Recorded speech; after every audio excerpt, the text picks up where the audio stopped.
നമ്മുടെ രേണുസുതി അക്ബറിനോട് ക്ഷമിക്കില്ല എന്ന് പറഞ്ഞിരിക്കുകയാണ്. അതായത് കണ്ണാടിയിൽ നോക്കിയാണ് ആൾ പറയുന്നത്, ഞാൻ അക്ബറിനോട് ക്ഷമിക്കില്ല, ഞാൻ ഈ വീട്ടിൽ ഒരുപാട് വിഷമിച്ചു, അത് അക്ബർ കാരണമാണ്, എനിക്ക് ചേർന്ന പേരല്ല അക്ബർ ഇട്ടത്, ഞാൻ അങ്ങനല്ല എന്നൊക്കെ പറഞ്ഞുകൊണ്ട് രേണുസുതി സ്വയം കണ്ണാടി നോക്കി വിതുമ്പി കരയുകയാണ്. എന്തിനാണെന്ന് എനിക്കറിയില്ല. പുറത്ത് ഇത് വലിയ പ്രശ്നമായിട്ടുണ്ടെന്ന് രേണുവിന് മനസ്സിലായിട്ടുണ്ട്. പക്ഷേ എനിക്കറിയാൻ പറ്റിയ വേറൊരു കാര്യമാണ്, രേണുസുതി തിരിച്ച് അക്ബറിനെ വേട്ടപ്പട്ടി എന്ന് വിളിച്ചു. അതും നല്ലൊരു പേരല്ലല്ലോ അല്ലേ? പക്ഷേ എന്നിട്ട് ഒരാൾ വിളിച്ചത് മാത്രം എനിക്ക് മനസ്സിലാവുന്നില്ല.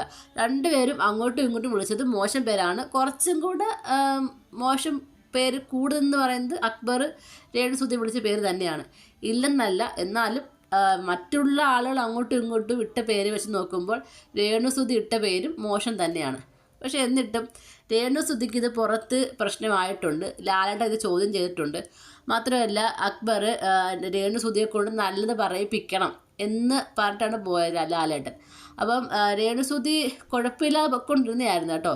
പക്ഷേ നമ്മുടെ മിഡ് വീക്ക് എവിക്ഷൻ അതിന് വേണ്ടിയിട്ട് രേണുസുതിയുടെ പേര് അക്ബർ പറഞ്ഞപ്പോൾ തൊട്ട് പിന്നീടും നമ്മുടെ രേണുസുതിക്ക് ഇങ്ങനെ എന്താ പറയുക, വിങ്ങി പൊട്ടിയിരിക്കുകയാണ്. എൻ്റെ ഒരു അഭിപ്രായത്തിൽ ഇതിങ്ങനെ വലിച്ചു നീട്ടി കൊണ്ടുപോകേണ്ട ആവശ്യമില്ല. കാര്യം നല്ല രീതിയിൽ ഗെയിം കളിക്കാൻ രേണുവിനെ അറിയാം കേട്ടോ. കാര്യം എന്ന് പറയുന്നത് രാവിലത്തെ ഒരു കാര്യം മാത്രം നോക്കിയാൽ മതി. അതായത് രാവിലത്തെ മോർണിംഗ് ടാസ്കിനിടയ്ക്ക് നമ്മുടെ അനീഷ് ചുമ്മാതെ ആവശ്യമില്ലാതെ വയലൻ്റ് ആയിക്കൊണ്ട് വരുന്നുണ്ടായിരുന്നു. അപ്പം രേണുവിൻ്റെ ഒറ്റ വാക്ക്, വിശക്കൊന്നും അവിടെ അടങ്ങിയിരിക്കും, ടാസ്ക് തീരട്ടെ, അവിടെ തന്നെ നമ്മുടെ അനീഷ് അവിടെ ഇരുന്നു. അതായത് പറയേണ്ട കാര്യങ്ങൾ പറയേണ്ട രീതിയിൽ പറഞ്ഞാൽ എന്താ പറയുക, എല്ലാവർക്കും മനസ്സിലാകുമെന്ന് പറഞ്ഞ പോലെ തന്നെ അനീഷിനെ പോലും അവിടെ പറഞ്ഞിരുത്താൻ നമ്മുടെ രേണുസുതിക്ക് കഴിഞ്ഞെങ്കിൽ നല്ല രീതിയിൽ ഗെയിം കളിക്കാൻ രേണുവിന് പറ്റും. പിന്നെ ഈ എന്തിനാണ് ആവശ്യമില്ലാത്ത കണ്ടന്റ് ഇങ്ങനെ വലിച്ചു നീട്ടുന്ന നടത്തില്ല. അക്ബർ എന്നെ വീണ്ടും നോമിനേറ്റ് ചെയ്തു, അക്ബർ കാണിക്കുന്ന അത് ആത്മാർത്ഥതയല്ല.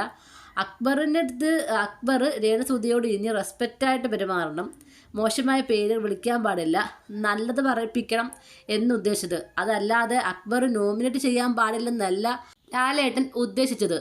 അതായത് രേണു വിചാരിച്ചിരിക്കുന്ന രേണുവിനെ ഇനി അക്ബർ നോമിനേറ്റ് ചെയ്യാൻ പാടില്ല, അല്ലെങ്കിൽ രേണുവിനോട് സപ്പോർട്ട് ചെയ്ത് നിൽക്കണം എന്ന രീതിയിലാണ് ലാലേട്ടൻ ഉദ്ദേശിച്ചത് എന്നാണ് തോന്നുന്നു. കാര്യം ഈ ഒരു കാര്യമാണ് ഉച്ചയ്ക്ക് തൊട്ടേ പറയുന്നത്, എന്നെ നോമിനേറ്റ് ചെയ്തു, അക്ബർ കാണിക്കുന്നത് ആത്മാർത്ഥതയല്ല എന്നൊക്കെ. എന്തായാലും ഇത് ബിഗ് ബോസ് ഷോയാണ്. ഇവിടെ എന്തൊക്കെ കാര്യങ്ങൾ ചെയ്യണം, എന്തൊക്കെ ചെയ്ത് പ്രേക്ഷകർ നമ്മളിലേക്ക് ശ്രദ്ധ വരും എന്നൊക്കെ കാര്യങ്ങൾ കറക്റ്റായിട്ട് രേണുസുതിക്ക് അറിയാം കേട്ടോ. അതുകൊണ്ട് തന്നെയാണ് ഈ ഒറ്റയ്ക്കിരുന്നുള്ള ഈ കരച്ചിൽ പല പ്രാവശ്യവും നമ്മൾ നോക്കി അറിയാം.